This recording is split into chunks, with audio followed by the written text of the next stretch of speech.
Édipe roi. Édipe à colonne. Antigone. De Sophocle. Traduction Jacques Lacarrière. De tous les prodiges de ce monde, le plus grand prodige est l'homme. Édipe roi, réalisation Georges Perrault.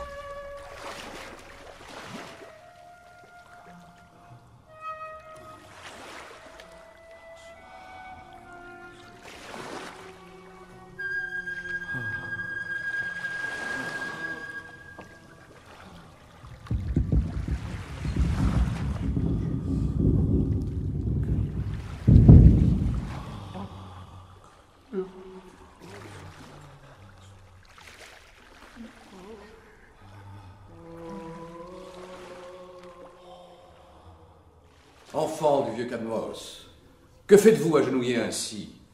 Et qui suppliez-vous? Vos plaintes couvrent la ville dans l'odeur de l'encens répandu. Je suis venu vers vous, mes enfants, j'accours à votre appel. Je suis seul à pouvoir vous comprendre, moi, le célèbre Édipe.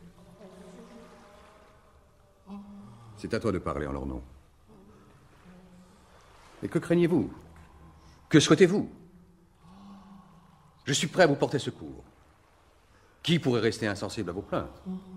Édipe, roi de ce pays, qui est aussi le nôtre, regarde. Nous voici tous agenouillés au pied de tes autels, jeunes et vieux. Certains à peine assurés sur leurs jambes, d'autres ployant sous le poids des années. Moi, je suis le prêtre de Zeus.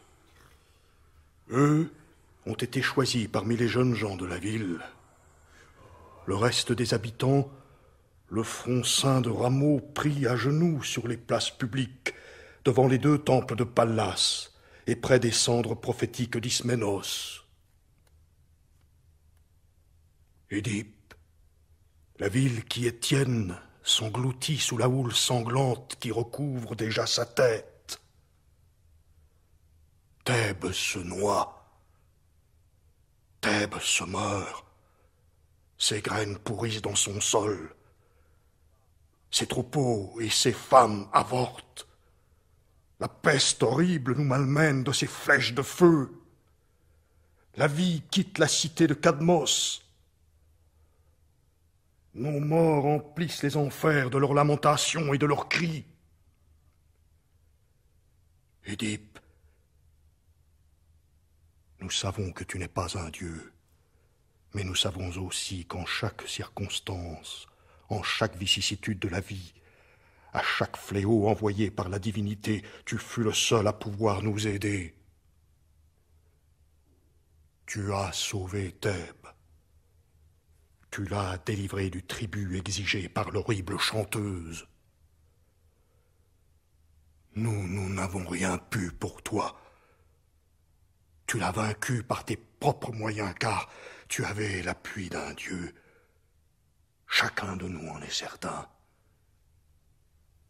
Eh bien, une fois de plus, nous t'implorons. Aide-nous. Sauve-nous. Grâce à ce Dieu qui t'a aidé, ou à quelque mortel.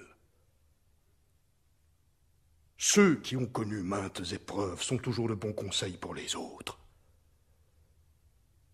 Relève notre ville. Édipe, notre héros, notre sauveur. Oui, tu nous as sauvés jadis, et tu dois nous sauver aujourd'hui. Ne laisse pas en nous le souvenir d'un homme qui nous aurait abandonnés dans le malheur. C'est ton pouvoir qui en dépend. Voudrais-tu désormais régner sur une cité vide, sur une forteresse sans soldats, sur un bateau sans équipage? Comme je comprends vos douleurs, mes enfants, je ne connais que trop ce qui vous a poussé vers moi. Vous souffrez tous, je le vois bien, et moi je souffre autant que vous, et plus encore. Chacun de vous gémit sur son sort, mais moi je gémis sur la ville tout entière. Oui, je porte en mon cœur tous les malheurs de Thèbes, les vôtres et les miens. Je ne m'endormais pas, sachez-le bien. Moi aussi, depuis longtemps, je me désole dans l'angoisse et dans l'incertitude. Et j'ai déjà songé au seul remède approprié à nos malheurs. J'ai envoyé Créon, le fils de Ménécée, le frère de ma femme, consulter l'oracle d'Apollon à Python pour savoir comment sauvegarder notre ville. Et je m'inquiète, car les jours passent et Créon n'est pas de retour. Dès qu'il sera là, mon unique souci sera d'obéir aux instructions du dieu. Eh bien, je crois justement que Créon est en vue. Ses enfants l'ont aperçu et me font signe. Ô Apollon, nous serais-tu propice? La joie se lit sur le visage de Créon. Oui, sûrement, il nous apporte une bonne nouvelle. Je vois les lauriers qui couronnent son front. Nous allons le savoir. Le voici. Créon, mon frère, quelle réponse nous apportes-tu? Favorable. Le bonheur est au bout de la route si nous prenons la voie qu'il faut. Mais qu'a dit au juste le dieu?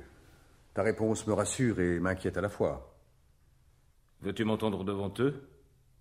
Ou seuls, tous deux, dans le palais? Parle devant tous. Leur malheur compte plus que le souci de ma personne. Alors voici la réponse du dieu.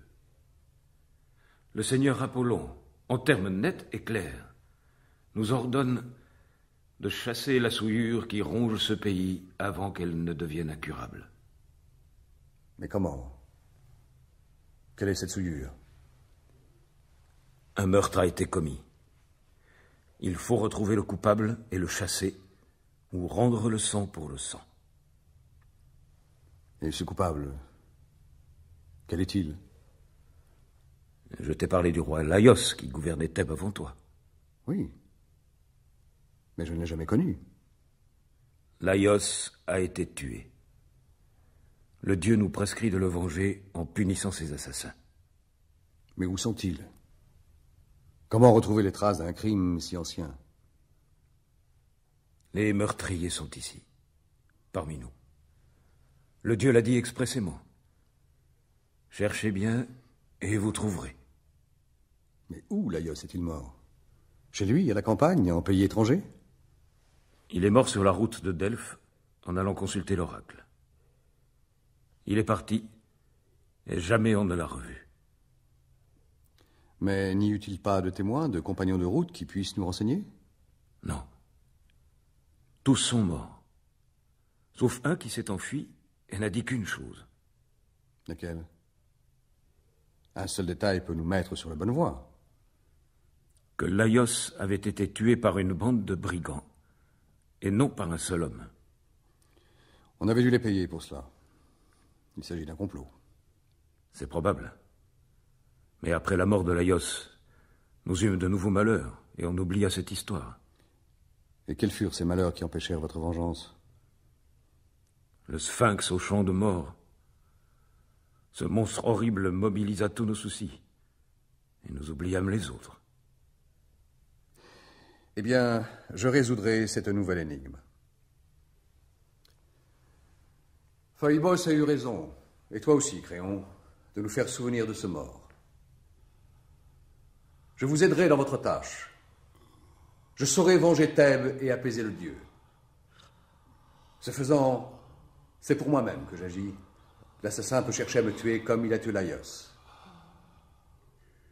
Allons, mes enfants, quittez ces marches. Levez-vous. Qu'on assemble ici même les habitants de Thèbes. Ce jour décidera de notre perte ou de notre salut. Levez-vous, mes enfants. Édipe va nous aider. Il l'a promis. Que Phoebos l'assiste à son tour et sauve la cité.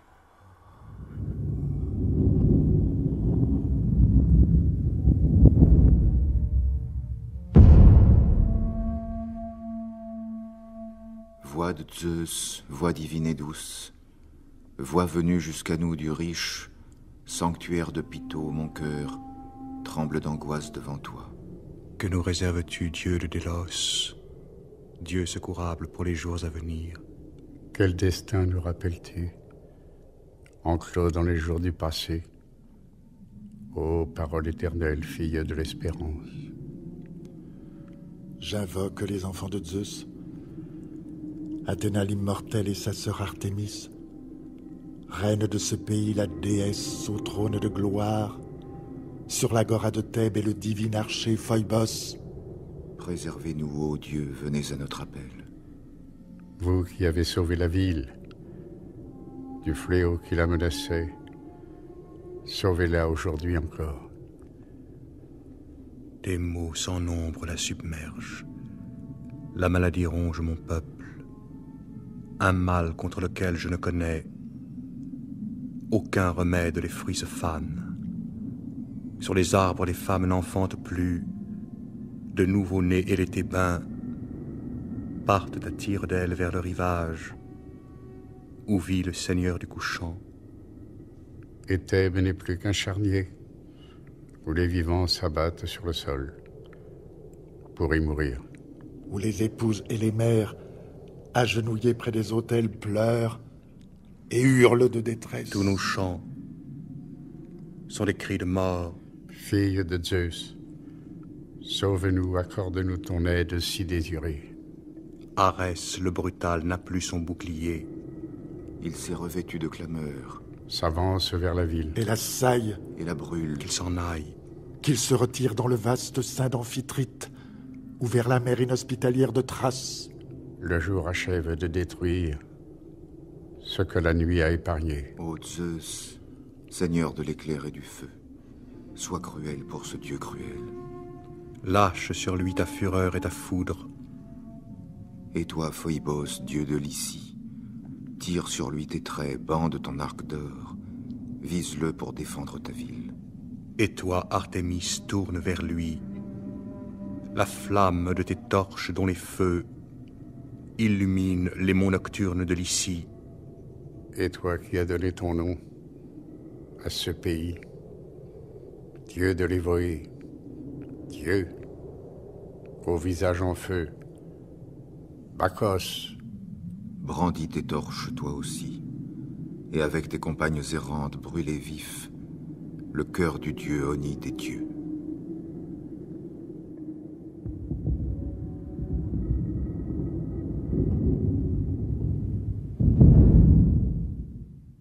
J'ai entendu votre prière, et je m'empresse. Écoutez-moi à votre tour. Combattons ensemble le fléau, et vous obtiendrez l'apaisement que vos prières réclament. Tout seul, je ne puis rien. Je ne sais rien du meurtre. J'ignore vers quelle voie me tourner. Les indices me manquent. Mais je suis citoyen de Thèbes, moi aussi. Et c'est pourquoi je m'adresse à vous et proclame ceci. Si l'un de vous connaît le meurtrier, qu'il me le dise. S'il est lui-même l'assassin, il n'aura rien à redouter et pourra quitter la cité sans danger. Si l'assassin est quelqu'un d'autre ou même un étranger à cette terre et si l'un de vous le connaît, qu'il parle. Je récompenserai son aveu et il aura toute ma reconnaissance. Mais si vous persévérez dans le silence, si l'un de vous, craignant pour un ami ou pour lui-même, refuse d'obéir à mon appel, voici quelle est ma sentence, une fois qu'il sera découvert. J'interdis à tout citoyen de ce pays sur lequel je règne d'accueillir chez lui le coupable, de lui parler, de l'admettre sacrifié aux prières et de lui accorder l'eau lustrale.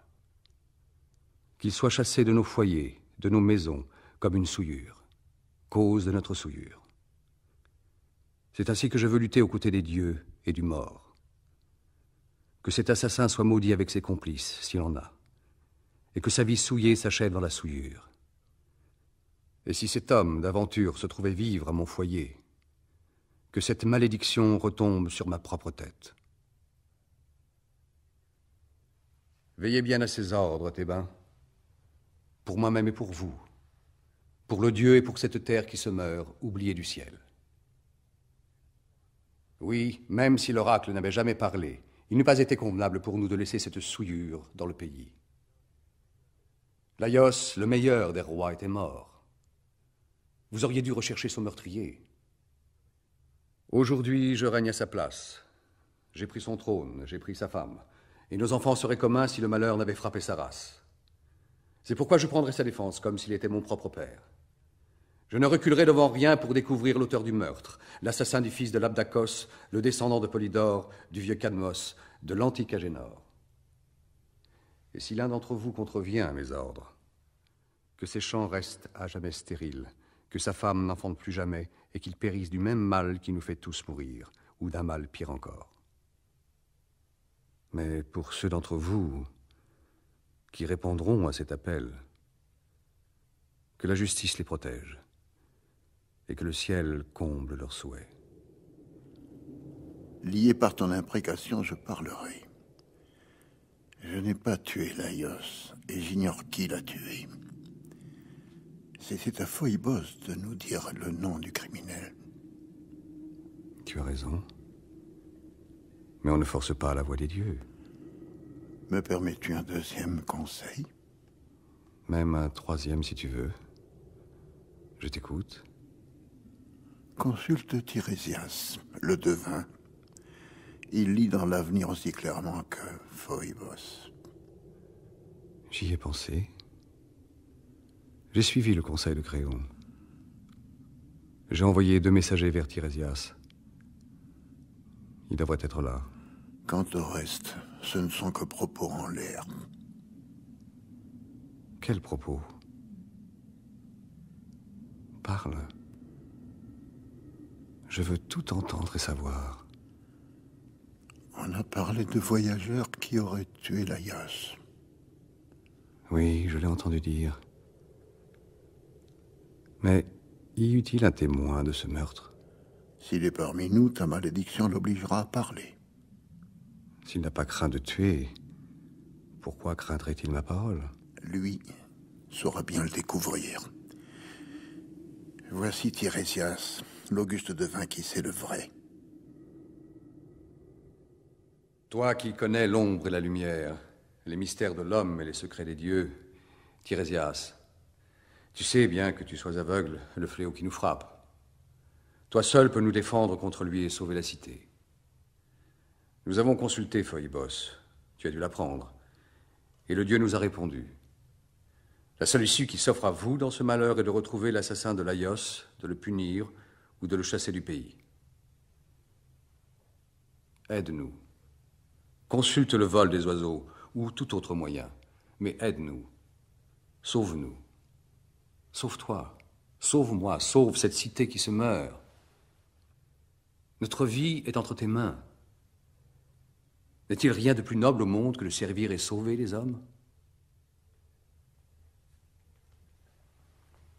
Terrible est le savoir quand ce savoir est inutile. Je le savais, mais je l'ai oublié. Mieux eût valu ne pas venir. Mais que veux-tu dire? Pourquoi regrettes-tu d'être venu? Laisse-moi repartir. Cela vaut mieux pour tous les deux, crois-moi. Que dis-tu?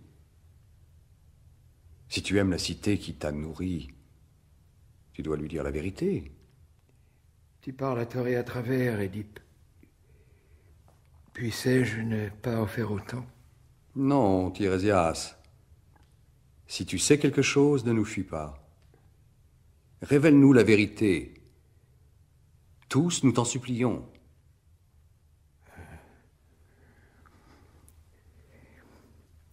Vous êtes si loin du vrai. Ne m'oblige pas à provoquer mon désastre et le tien. Quoi? Tu sais la vérité et tu refuses de la dire?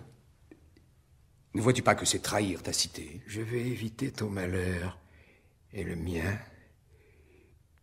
Inutile de me harceler. Je ne parlerai pas. Vieillard perfide et entêté, qui mettrait en fureur jusqu'aux pierres. Tu refuses de parler. Tu m'accuses d'être entêté.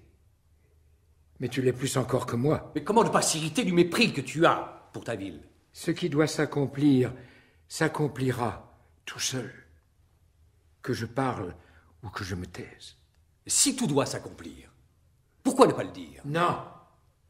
Hurle et crie à ta guise. Je ne parlerai pas. Eh bien, je vais te dire ce que je pense, ce que j'ai sur le cœur. Oui, c'est toi qui as commis ce crime. C'est toi qui l'as ourdi, même si ton bras n'a pas frappé. Si tu n'étais pas aveugle, je dirais même que c'est toi en personne qui as tué. Vraiment? Eh bien, je te renvoie à ta malédiction. À partir de ce jour, ne parle plus à personne, ni à moi, ni à eux, ni à quiconque, car c'est toi. Et toi seul. Le criminel dans la présence souille la ville. Mais ta langue n'a plus de frein. T'imagines-tu t'en tirer sans dommage? Je n'ai rien à craindre de toi. Je vis avec la vérité. La vérité? Et d'où la tiendrais-tu? Sûrement pas de ta science. Non. Je la tiens de toi, qui me force à parler. Et à dire de telles horreurs? Répète-les, que je sois sûr.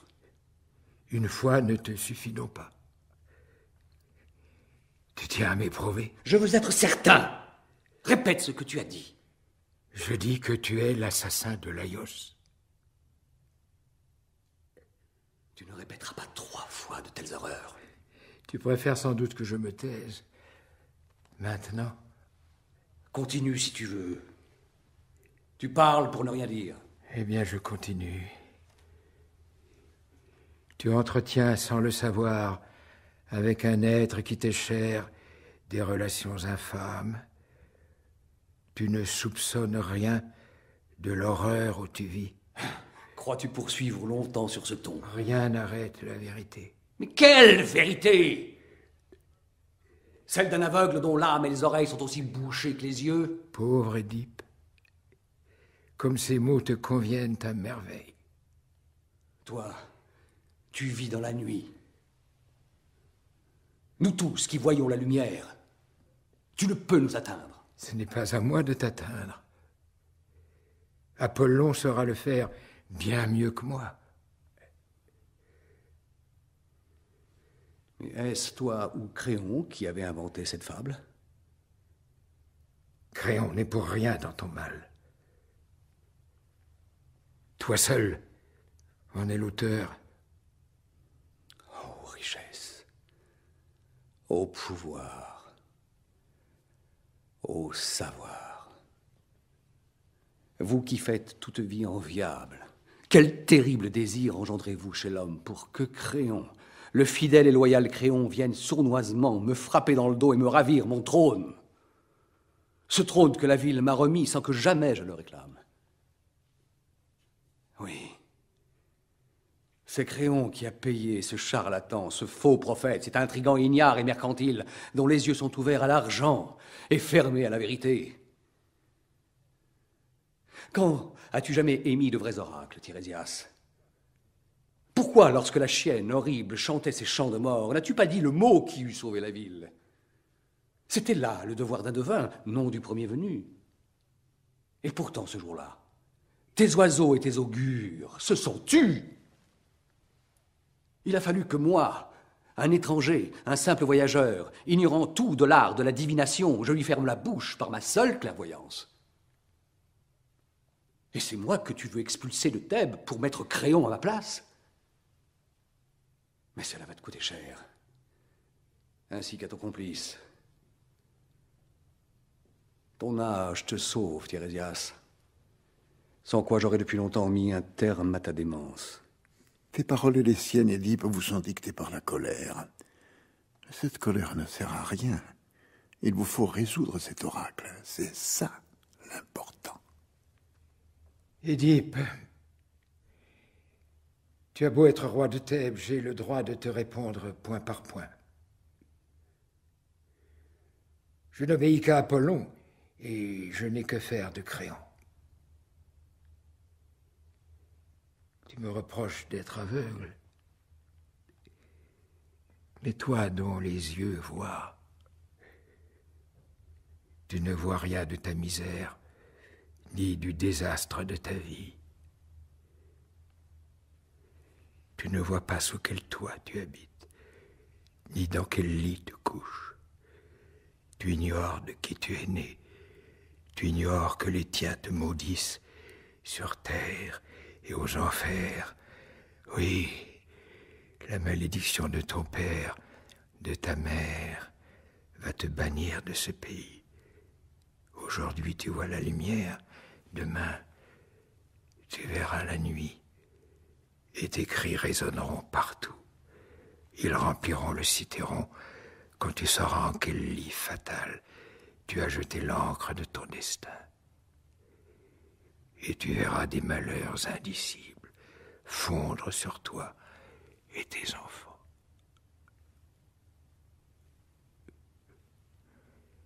Accuse Créon. Accuse-moi tant que tu veux. Tu n'échapperas pas au sort affreux que l'avenir te réserve. Démence. Intolérable. Va-t'en.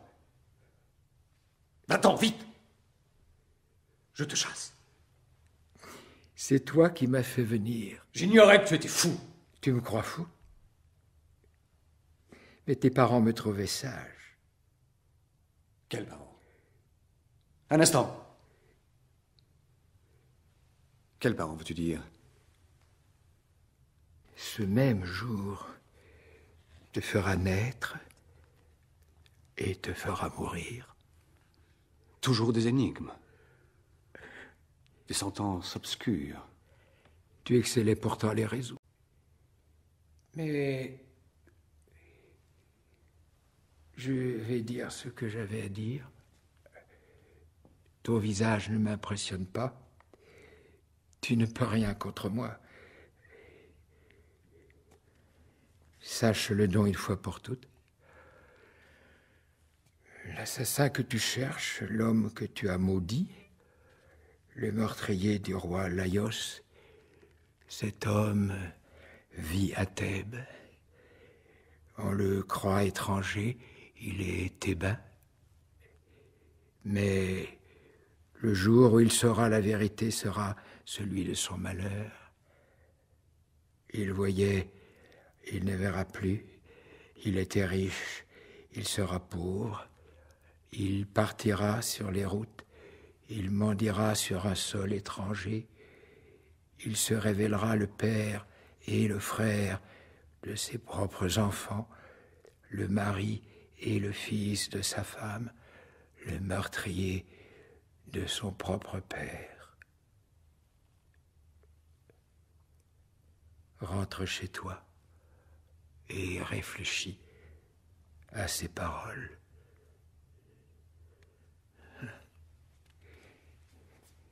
Si je mens, alors seulement tu pourras dire que je ne suis qu'un faux prophète.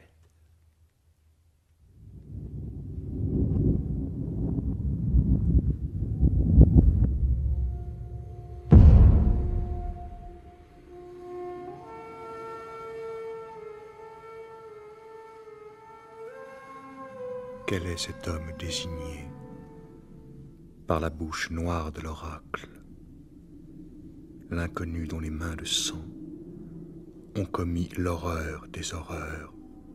Va-t'en vite, inconnu.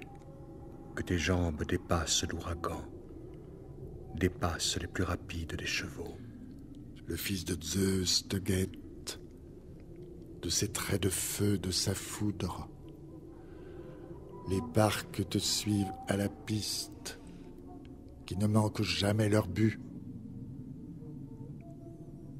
Du haut des neiges du Parnasse, la parole divine a jailli, jetant les hommes sur tes traces. Et tu cours les forêts comme un taureau sauvage. Tu fuis à travers les antres et les pierres. Abandonné, perdu, traqué, par la voix vivante de la terre, par le vol tournoyant des oracles. Le devin a troublé mon cœur. Je ne sais que croire ou que dire. Passé, présent, tout est obscur. Le vide m'entoure et m'affole. D'où viendrait cette vieille querelle? entre les lappes d'acide et le fils de Polybe? Rien n'accuse mon roi bien-aimé. Au nom de quoi venger un meurtre inexpliqué? Zeus et Apollon savent seuls le destin secret des mortels. Un devin n'est jamais qu'un homme. Aucun devin n'est infaillible. J'attends le verdict des faits pour croire à ces accusations. Quand la Vierge ailée l'attaqua, Édipe a prouvé sa sagesse. Mon cœur n'acceptera jamais d'appeler mon roi criminel. Citoyens, j'apprends qu'Édipe vient de porter contre moi de graves accusations. Cela m'accable et c'est pourquoi je suis venu. S'il croit vraiment qu'en cette heure cruciale, j'ai voulu lui porter atteinte en acte ou en parole, je renonce à vivre plus longtemps. Je ne peux supporter l'idée de passer pour un traître à vos yeux, ainsi qu'aux yeux des miens. Il semble avoir parlé sans réfléchir, sous l'emprise de la colère. Pourtant l'accusation est nette, c'est moi qui aurais poussé le devin à mentir. C'est ce qu'il a dit, mais j'ignore dans quelle intention. Avait-il le regard, l'aspect d'un homme normal lorsqu'ils sont pris à moi? Je ne sais. Je n'espionne jamais les rois. D'ailleurs, voici Édipe. Il sort à l'instant du palais. Te voici. Que viens-tu faire ici? Il ne te suffit pas de préparer ma mort, de conspirer contre mon trône, il faut que tu viennes faire le fier jusqu'aux portes de mon palais. Quelle lâcheté, dis-moi, quelle folie ai-je donc commise pour que tu te comportes ainsi à mon égard? Tu pensais sans doute que je ne verrais rien à tes manœuvres, ou qu'une fois découverte, j'hésiterais à te frapper. Faut-il que tu sois fou pour prétendre, sans l'appui du peuple et sans amis, usurper un trône que seul le peuple et la fortune peuvent donner? Édipe, laisse-moi m'expliquer. Écoute ce que j'ai à te dire et ensuite tu pourras me juger à ta guise. Tu es très doué pour les discours, mais je n'ai cure de t'entendre. Je me méfie de toi, tu es mon ennemi. Non, justement, c'est pourquoi tu dois m'écouter. Si, justement, ne viens pas me dire le contraire. Accuser un homme sans preuve, c'est perdre la raison. Trahir les siens et se dire innocent, n'est-ce pas perdre la raison? Je te l'accorde, mais quel tort ai-je commis envers toi? Ne m'as-tu pas conseillé de faire venir le devin? Oui, et maintenant encore je le ferai. Dis-moi, depuis combien de temps, Laios? Eh bien, où veux-tu en venir? Est-il mort sous des coups criminels? Depuis un très longtemps. Le devin exerçait-il son art en ce temps-là? Oui, avec déjà la même science et le même prestige. A-t-il parlé de moi à cette époque? Non, du moins jamais en ma présence. Et vous n'avez fait aucune enquête sur cette mort? Bien sûr que si, mais sans aucun succès. Pourquoi donc ce sage n'a-t-il pas dit alors ce qu'il dit aujourd'hui? Je n'en sais rien, et quand je ne sais rien, je me tais. Je serais obligé à dire ce que tu sais. Mais dire quoi? Si je savais quoi dire, je le ferais. Que jamais il ne m'eût accusé de la mort de Laios sans être d'accord avec toi. Les paroles du devin ne regardent que lui. Permets-moi de te questionner à mon tour, comme tu viens de le faire avec moi. Questionne-moi. Tu ne découvriras rien de coupable en moi. Dis-moi, tu as bien épousé ma sœur. Il serait difficile de dire le contraire. Tu règnes bien sur ce pays avec les mêmes droits que la reine. Tout comme la reine obtient de moi ce qu'elle désire. Et moi, n'ai-je pas une part égale dans vos droits? Précisément. Et cela prouve à tous ta perfidie. Non. Réfléchis un instant. Je mène une vie sans souci, en jouissant des mêmes droits que toi. Pourquoi l'échangerais-je contre les tracas du pouvoir? Ce que j'ai toujours désiré, ce n'est pas être roi, c'est vivre comme un roi. Tout homme sensé en conviendra. Aujourd'hui, je dispose de tout, j'ignore les soucis, alors qu'en étant roi, jamais je ne pourrais agir selon mon gré. Et j'irais préférer la royauté à ce pouvoir dénué de tout tracas. Il faudrait être fou. Mes honneurs, mes richesses me suffisent. Je suis aimé, je suis respecté, et lorsqu'on a besoin de toi, c'est moi que l'on vient consulter, c'est par moi que l'on obtient tout. Pourquoi renoncerais-je à tout cela? Jamais, au grand jamais, je n'ai formé de tels projets, ni aidé quiconque à les réaliser. Va à Python demander à l'oracle si j'ai fidèlement rapporté sa réponse. Car si tu peux prouver que j'ai comploté contre toi aux côtés du devin, je serai le premier à me reconnaître coupable et ma voix appuiera la tienne. Mais ne m'accuse pas sur une simple impression. Ne confonds pas sur de vagues indices les bons et les méchants, les innocents et les coupables. Rejeter un ami loyal, c'est rejeter la part la plus précieuse de soi-même. Le temps te prouvera mon innocence, car la fidélité d'un homme n'apparaît qu'à la longue, alors que sa traîtrise se révèle en un jour. Ces paroles me semblent assez sages, si tant est que je puisse en juger. Prends garde, Édipe. Ne te hâte pas de condamner. Quand on prépare en hâte mon malheur, je dois en hâte, moi aussi, prendre ma décision. Ne rien faire en cette occurrence, c'est courir tout droit vers l'échec. Que veux-tu faire? Me chasser du pays? C'est ta mort, non ton exil que je réclame. Prouve alors que j'ai mérité la mort. Tu te rebelles, tu refuses de m'obéir? Oui, car tu as perdu la raison. J'agis dans mon seul intérêt. Et le mien, qu'en fais-tu? Mais toi, tu es un traître. Dieu, quel aveuglement! Je suis ton roi, et c'est moi qui commande. Tu commandes bien mal. Oh, Thèbes! Thèbes! Thèbes est à moi autant qu'à toi. Arrêtez, roi. Le reine sort du palais. Elle va pouvoir régler votre querelle.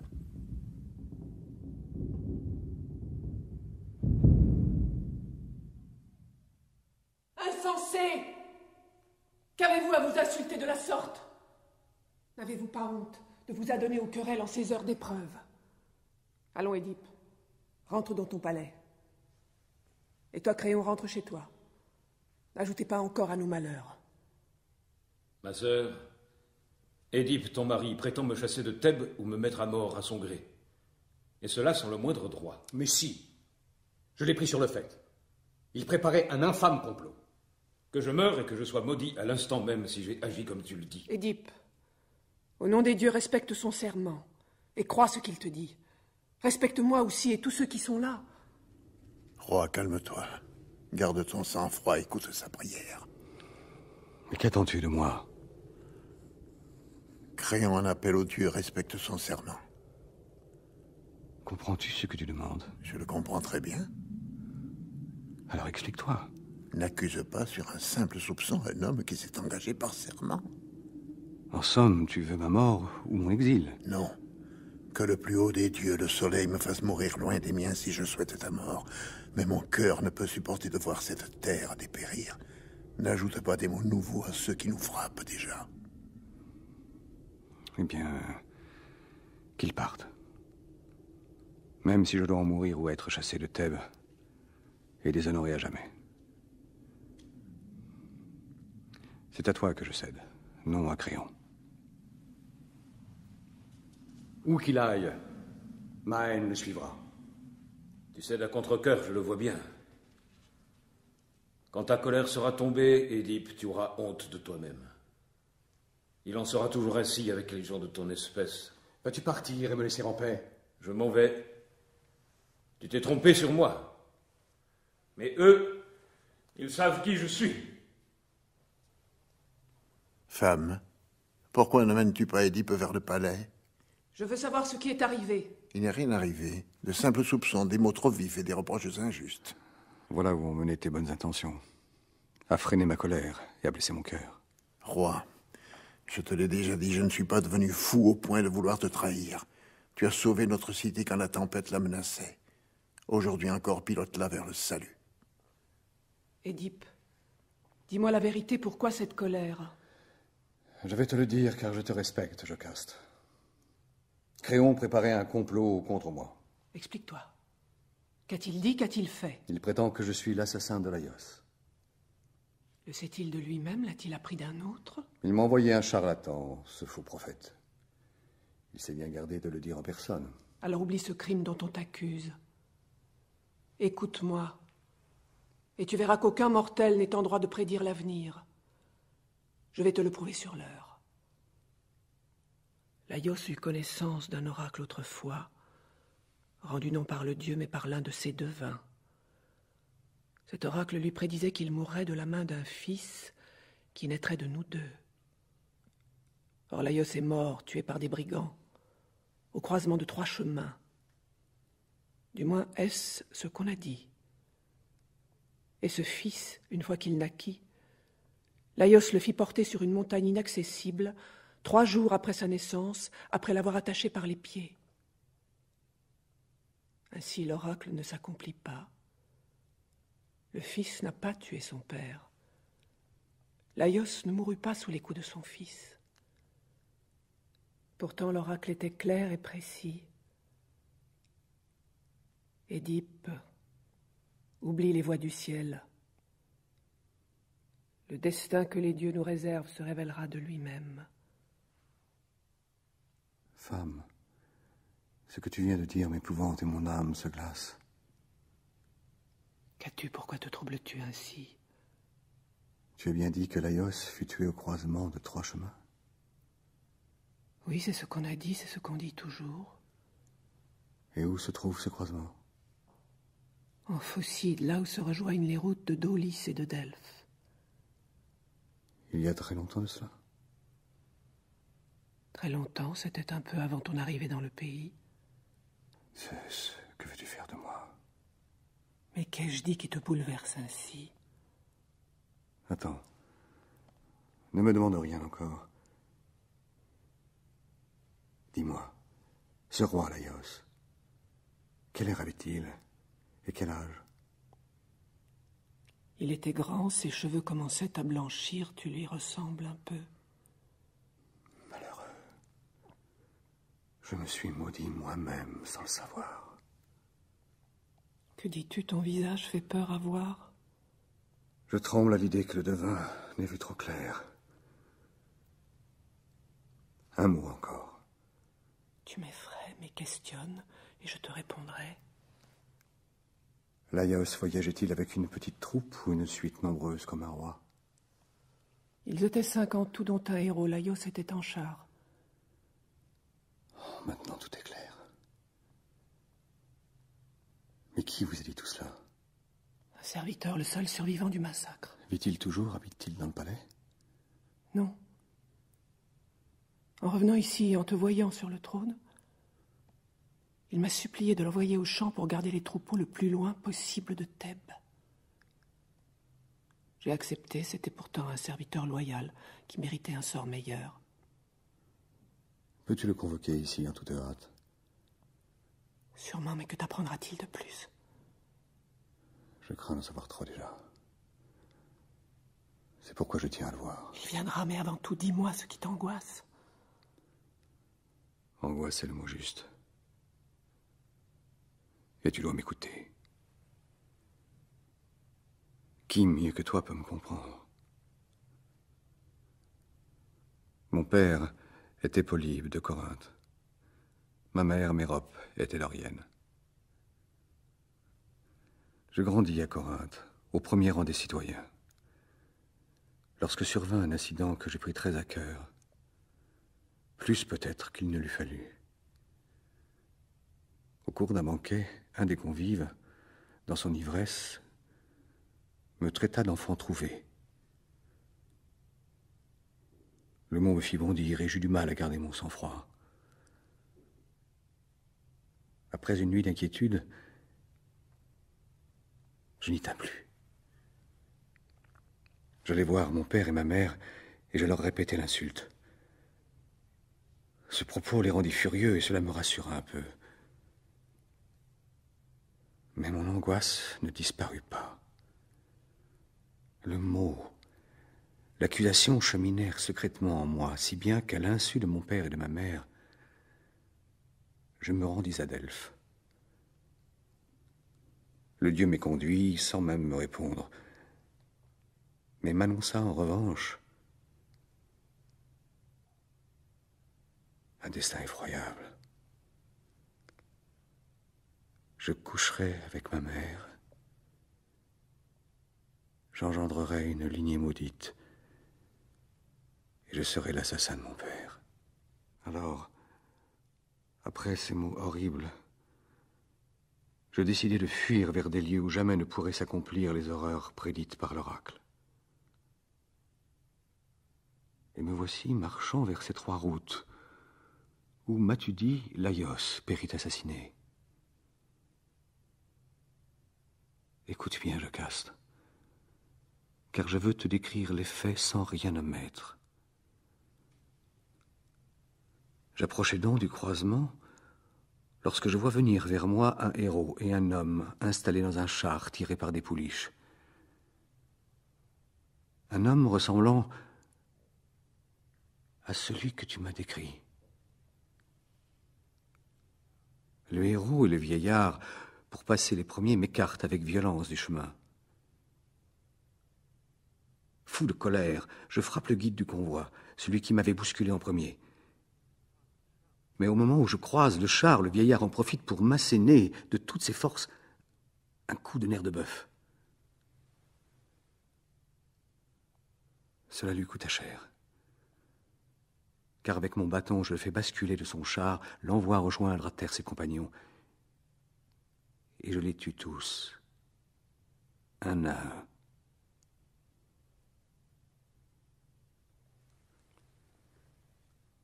Si ce vieillard était vraiment Laios, alors le malheur est sur moi et la haine des dieux. Car je serai chassé de toutes les maisons, exclu de tous les rites, banni des cœurs et des foyers. Et ces malédictions, c'est moi-même qui les ai proférées et jetées sur ma propre tête.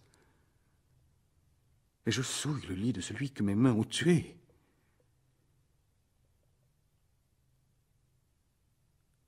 Oh oui, je ne suis plus qu'un criminel, un être maudit et impur. Il ne me reste plus qu'à fuir sans jamais revoir mes parents. Sans retourner dans ma patrie, oui. Fuir l'inceste proclamé, fuir le meurtre de celui qui m'engendra et me nourrit. N'ai-je pas le droit de dire que les dieux sont vraiment cruels envers moi? Non, Dieu saint, non, Dieu pur, qu'un tel jour n'arrive jamais. Arrachez-moi au monde des humains avant que ces horreurs ne s'accomplissent. Roi, tout cela est fort inquiétant, je l'avoue. Mais tant que l'homme attendu ne l'a pas confirmé, rien n'est perdu encore. Tu as raison. Car il est mon ultime espoir. Mais quel espoir est le tien? Je vais te le dire. Si son récit s'accorde avec le tien, mais ce n'est pas moi le criminel. Et qu'ai-je dit de si révélateur? Cet homme, m'as-tu dit, affirme que Laios a été tué par des brigands. S'il confirme qu'il y avait plusieurs assassins, je suis désormais hors de cause. On ne confond pas un groupe et un seul homme. Mais s'il parle d'un seul assassin, d'un seul voyageur, il est clair qu'il s'agit de moi. Mais c'est ce qu'il a toujours dit. Et il ne peut se dédire aujourd'hui. D'ailleurs, la ville entière l'a entendu et peut en témoigner. Et même s'il changeait quelque chose à ses dires, cela ne prouverait en rien la véracité des oracles. Laios devait mourir sous la main de son fils, et ce fils infortuné est mort bien avant lui. De toute façon, aujourd'hui, je ne crois plus guère aux oracles. Sans doute as-tu raison. Mais envoie vite chercher cet homme. N'y manque pas. J'envoie quelqu'un à l'instant même. Je suis prête à tout pour te plaire. Viens, rentrons dans notre palais.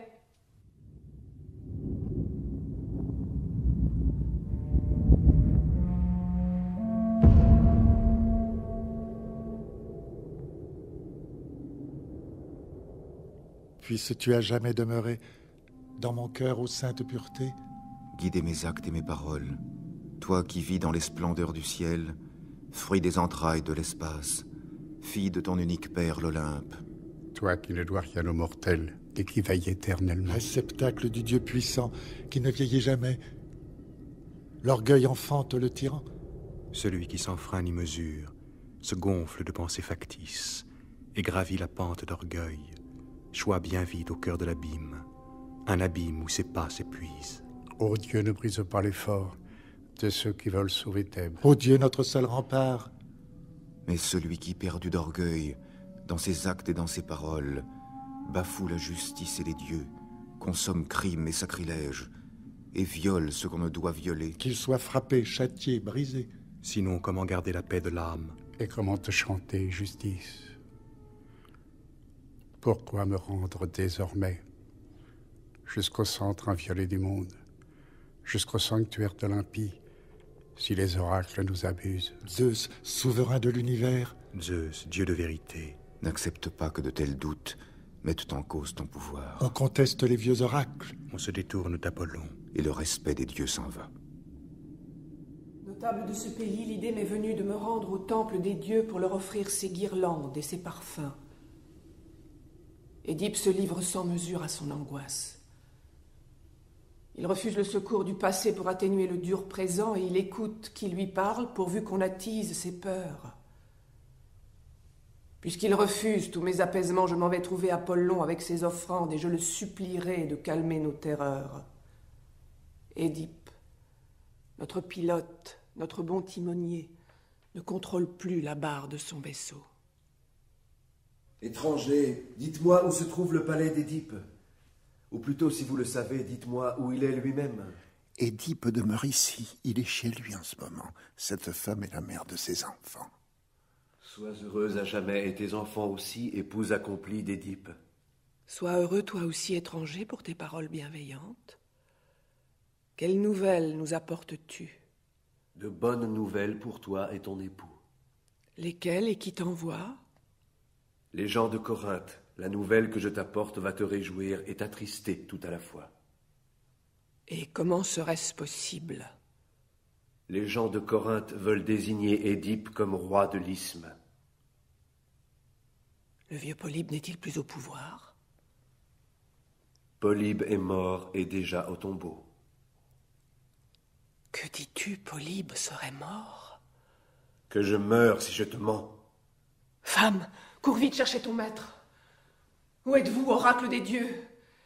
Édipe a fui Polybe, par crainte de le tuer. Et voici que Polybe est mort de sa plus belle mort, non de la main d'Édipe.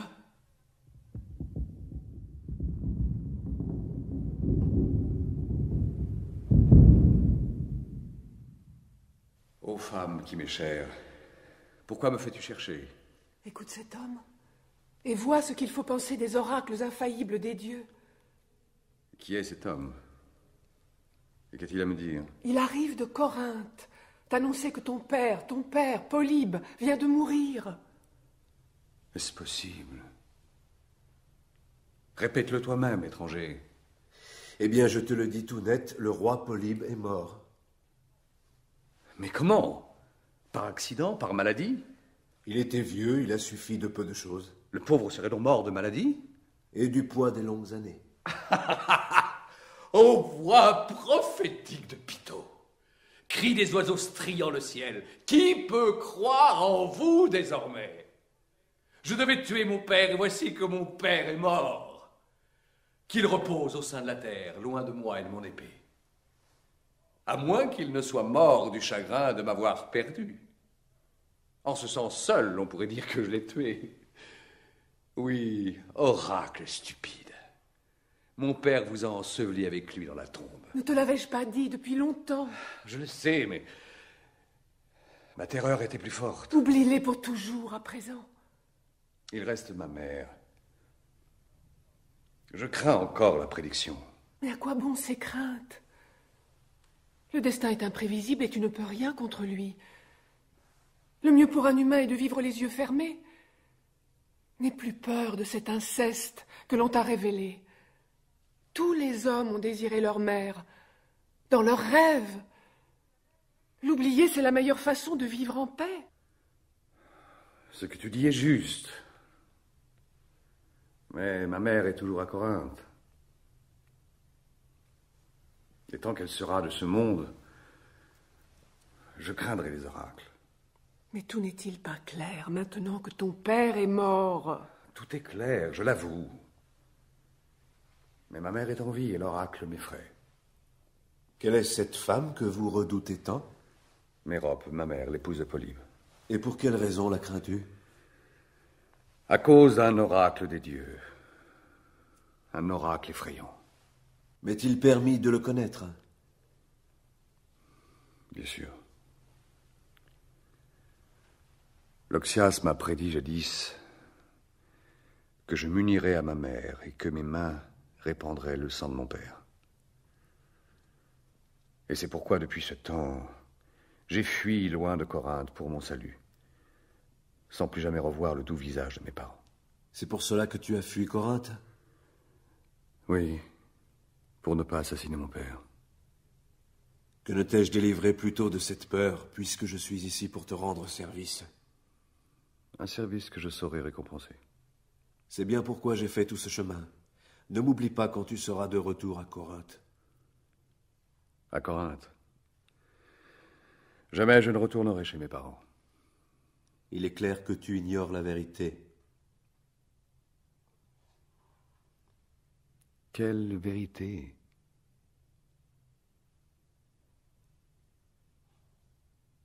Au nom des dieux, explique-toi. Si tu redoutes de rentrer à Corinthe pour les raisons que tu as dites. Oui, de peur que Phoebos n'ait raison. Tu crains de te souiller auprès de tes parents. Oui, cette peur me hante depuis longtemps. Mais elle ne repose sur rien. Comment, puisque je suis leur fils? Non, roi, tu n'es pas le fils de Polybe. Comment? Polybe ne serait pas mon père? Pas plus que je ne suis le tien. Je ne vois là aucun rapport. Tu ne mets rien.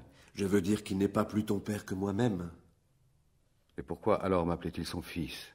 Il t'avait reçu de moi comme un don. Et il eut tant d'amour pour un enfant qui n'était pas de lui. Il ne pouvait avoir d'enfant, il en souffrait. Mais toi, m'avais-tu acheté ou m'avais-tu trouvé? Je t'ai trouvé dans les bois déserts du Cithéron. Que faisais-tu sur cette montagne? J'ai gardé des troupeaux. Ah, j'étais berger. Mais un berger qui t'a sauvé la vie. J'étais donc en danger?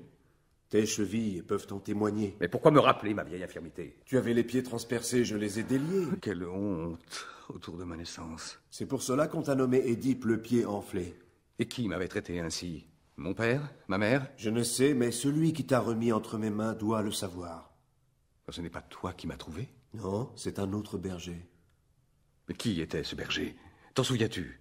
Il était, je crois bien, au service de Laios. Laios. Celui qui régnait ici avant moi. Lui-même, ce berger travaillait pour lui. Est-il encore vivant? Puis-je le voir? Vous qui êtes du pays, vous devez le savoir mieux que moi. Thébain, y a-t-il parmi vous quelqu'un qui connaisse ce berger? L'avez-vous vu au champ ou à la ville? Répondez franchement. Nous touchons la vérité. Il doit s'agir de l'homme que tu as envoyé chercher. Mais Jocaste, ici présente, pourra te le dire mieux que moi. Jocaste, l'homme que nous avons convoqué tout à l'heure, est celui dont il parle. Qu'importe ce qu'il dit. Oublie tout cela, Édipe. Oublie ce berger et toutes ses inepties. Non, Jocaste. Il en a trop dit. Je veux savoir d'où je viens. Édipe, au nom des dieux, arrête de chercher. Ta vie même en dépend. Ma souffrance ne te suffit pas. Ne crains rien, car même si je suis l'enfant de 3 générations d'esclaves, tu n'en es pas moi une reine. Crois-moi, je t'en conjure, arrête-toi. Je veux savoir toute la vérité. Je parle pour ton bien, Édipe, mes conseils sont sages. Eh bien, tes sages conseils commencent à m'échauffer. Malheureux! Puisses-tu ne jamais savoir qui tu es?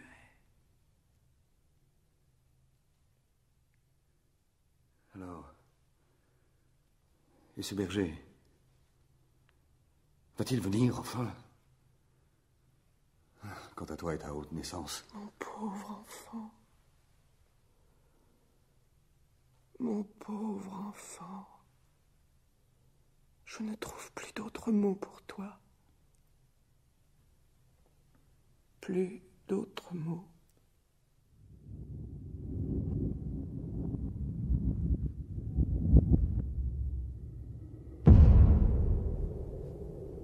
Édipe, pourquoi la reine nous quitte-t-elle ainsi, avec ce cri, ce désespoir? Son silence présage un grand malheur. Eh bien, que le malheur arrive. Je veux savoir qui je suis. Je veux connaître mon origine, si modeste soit-elle. Laissons la reine à son orgueil. Laissons-la rougir de ma pauvre naissance. Je suis l'enfant de la fortune, l'enfant de la nature généreuse. Voilà quelle est ma mère.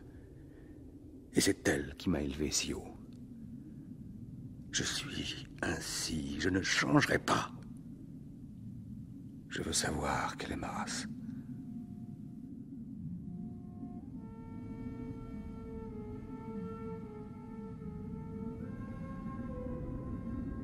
Si je sais sonder l'avenir, si je sais comprendre les choses, oui, par l'Olympe, je le jure, demain, lors de la pleine lune, nous chanterons le cithéron. Le cithéron qui t'a bercé. Le cithéron qui t'a nourri. Et nos cœurs le célébreront pour avoir aidé notre roi. Ô Phoebos, guide alors nos péants. Enfant qui t'enfanta? Est-ce une nymphe et le dieu Pan? Serais-tu le fils d'Apollon, le dieu errant des monts sauvages? Ou celui du dieu de Silène? Ou celui de Bacchos, l'amant? Des hauts sommets, l'amant? Des nymphes qui hantent les licons?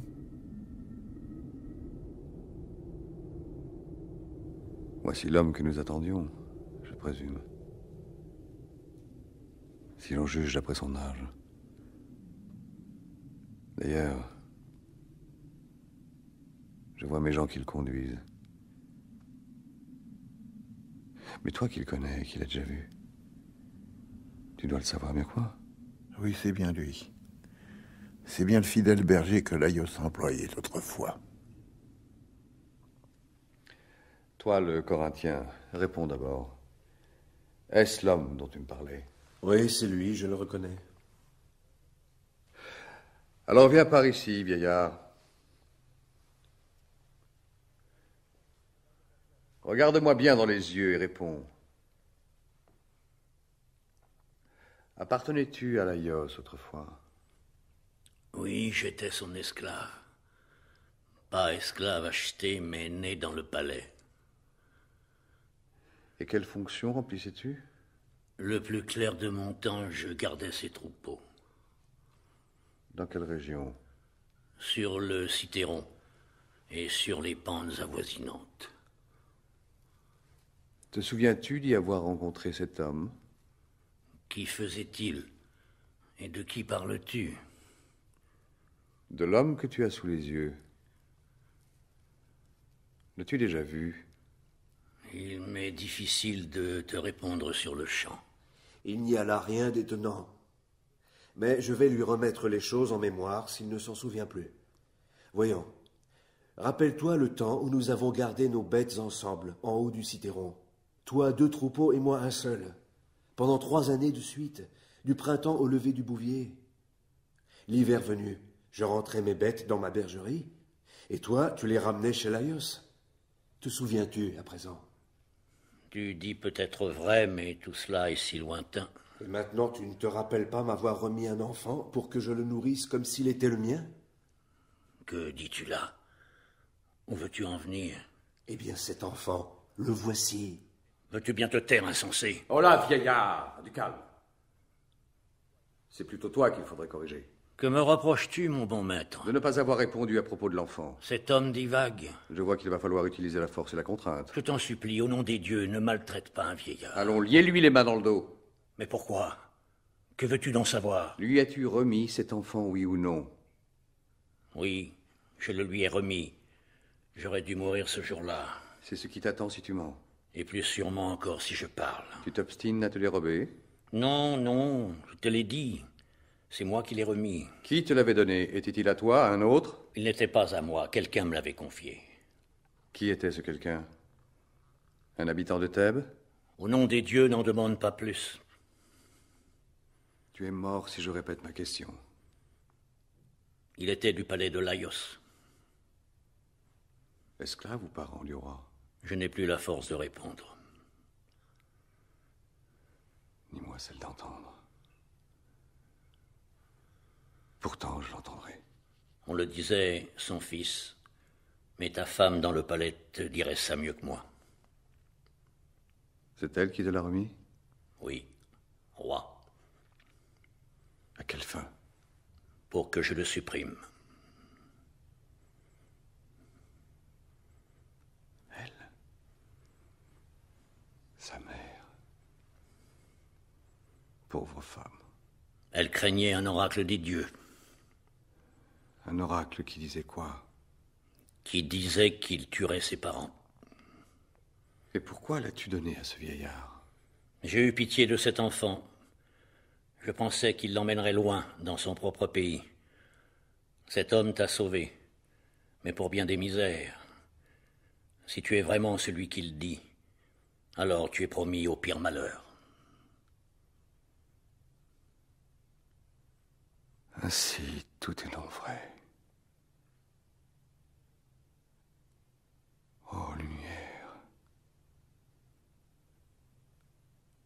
je te vois pour la dernière fois. Moi, issu du sang interdit, époux de la femme interdite, et fils d'un père que j'ai tué.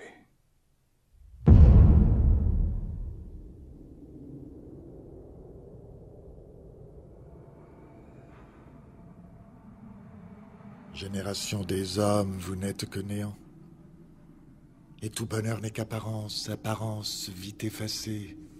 Ton destin, pauvre Édipe, ton sort atroce m'a fait croire que tout bonheur est impossible. Il avait atteint le comble des félicités. Vaincu le sphinx aux serres avides. Et dressé devant notre mort le haut rempart de sa présence. Alors tu devins notre roi, tu reçus les plus grands honneurs. Tu régnas sur l'immense Thèbes.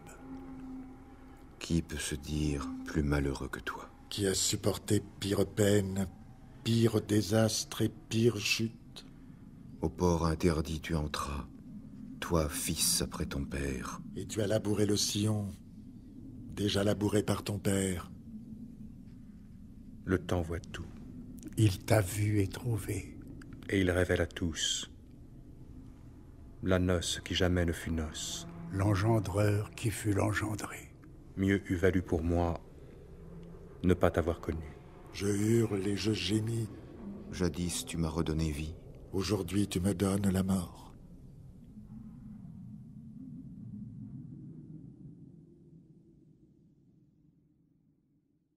L'engendreur qui fut l'engendré.